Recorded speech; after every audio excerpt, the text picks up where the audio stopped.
এই দেশে আমরা শতভাগ সনাতন ধর্মাবলম্বী মানুষ তো ছিল, এখানে ভূমি সন্তান, আমরা কোনো বাইরের কেউ না।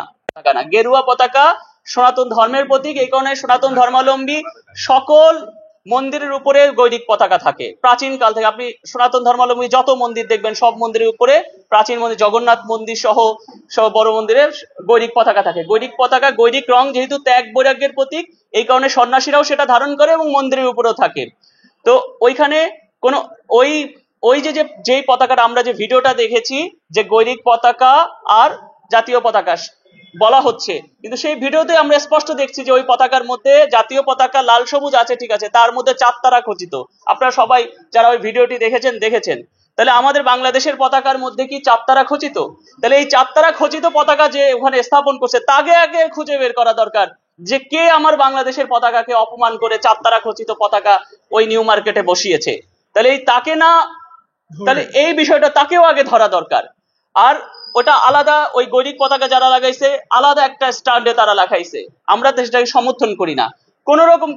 দেখুন, আমরা সনাতন ধর্মাবলম্বীরা আমরা দেশকে ভালোবাসি, আমাদের শাস্ত্রে আছে, বেদের মধ্যে একটা মাতৃভূমি সূক্ত আছে, আমাদের ধর্মের রামায়ণে আছে জননী জন্মভূমিষ্ঠ স্বর্গাদপি গরীয়সী। তো আমরা আমাদের মাতৃভূমিকে ভালোবাসি এবং সারা পৃথিবীর মানুষ হিন্দু সম্প্রদায়কে চেনে তাদের একটা দেশপ্রেমিক একটা জাতি হিসাবে।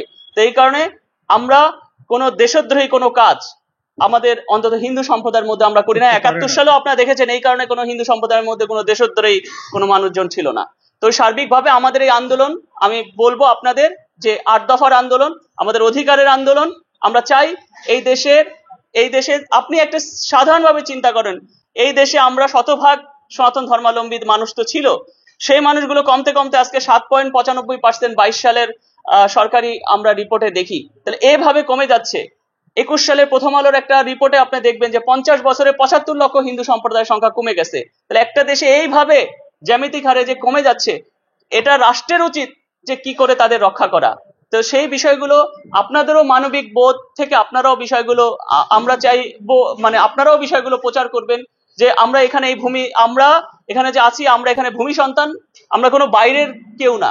তো সেখানে আমরা যাতে আমাদের সুন্দর করে আমরা বাস করতে পারি সবাই মিলে, কারণ আমরা একটা বহুত্ববাদী বাংলাদেশ যখন জন্ম হয়, বাংলার হিন্দু, বাংলার বৌদ্ধ, বাংলার খ্রিস্টান, বাংলার মুসলিম বলে এটা একটা বহুত্ববাদী যে একটা ধারণা থেকে জন্ম হয়েছে। হ্যাঁ, আমি একজন মুক্তিযোদ্ধার সন্তান হিসেবে বলতে পারি, সেই বহুত্ববাদী ধারণার উপর সবাই মিলেমিশে আমরা বাস করতে চাই, এটাই আমাদের। হ্যাঁ।